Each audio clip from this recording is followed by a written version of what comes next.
most brilliant strategies that SNCC implemented was to invite white students from the North to join in desegregating, challenging segregation throughout the South. Well, but in Atlanta, when SNCC came, it was all black.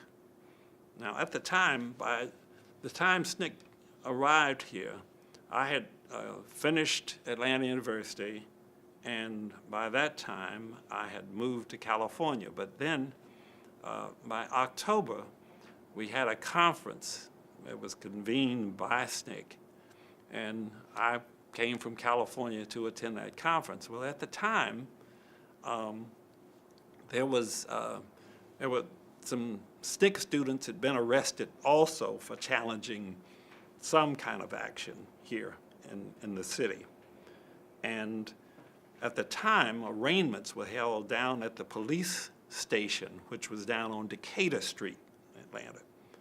Well, a group of us went down to the arraignment, and here was SNCC and it's now white volunteers, and they were not respectful of who the black power structure was. They didn't know them. They just did what they knew was the right thing, the correct thing to do. Well, they came into the Atlanta Police Department with interracial couples, and they were not respectful of the prevailing mores of Atlanta and its rigid segregation. They were bold.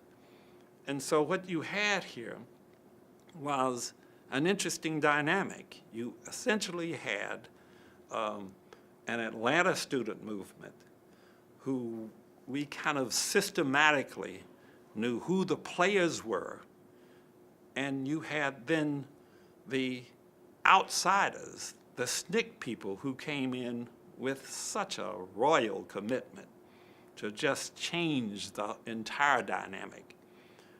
And, you know, there was not conflict because Julian Bond eventually, who was really very much involved with us, he then became information officer with SNCC, basically out of the Atlanta student movement, because we were not receiving any kind of coverage, and publicity is extraordinarily crucial from the Atlanta Daily World at the time. The Atlanta Inquirer grew out of that, and which became our paper, and still an historic paper that its archives. We just held a meeting just on yesterday dealing with some of its archives, which will be on display in October of this year, opening on October 15th at the Robert W. Woodruff Library. But SNCC, basically, when it came to Atlanta, you really had a combination of a true war on apartheid in America. I understand SNCC led a big rally in Herb Park that ended in Herb Park. Were you a part of that rally? No, I wasn't. By that time, I was living out on the West Coast. Okay. Do you recall the activities? No, I don't. Okay. I wasn't there. Okay. One of the markers will be here at City Hall in commemoration of integrating the lunch counter here. Good. You want to talk about that? I believe that that was a group, I believe Marion Wright Edelman, I believe, was a part of that group who were arrested at the time.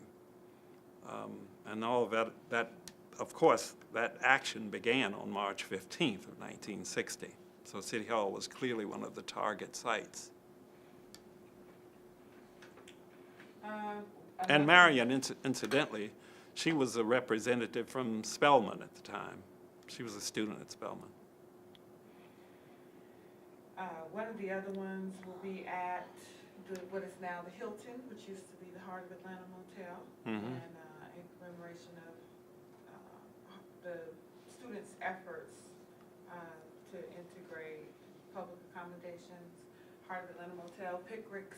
Do you want to talk about either? Yeah, by that time, I'd left Atlanta, but, you know, this guy who owned the Pickwick, you know, he became governor of this place, you know, which tells you something about America. I'm sure that if he were alive today, he would be running for president of the United States, and probably would be gearing up for a big debate on tomorrow night.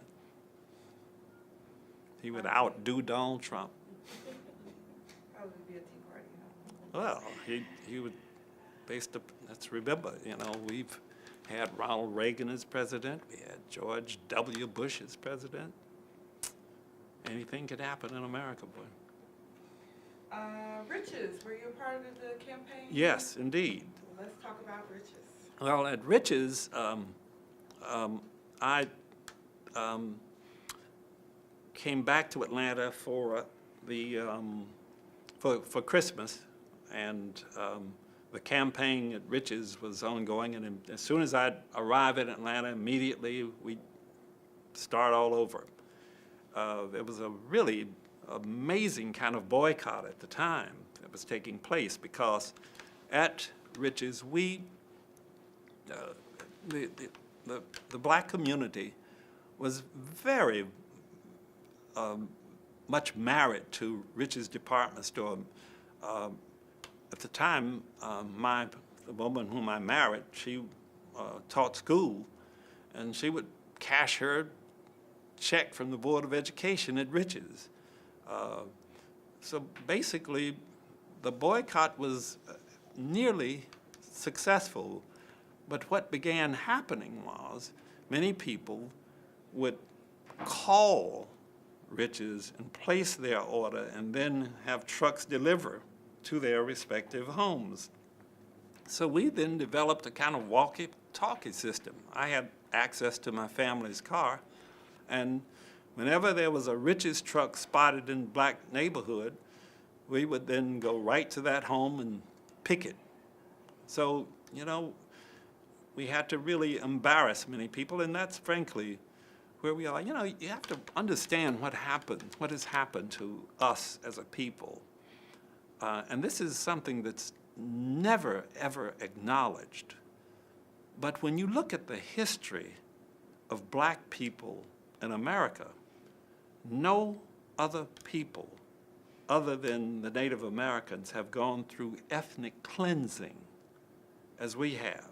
We have been ethnically cleansed, and that means that you have been permanently damaged. And that's essentially what we're dealing with even today. There's now not even an acknowledgement of just how damaged we truly are, because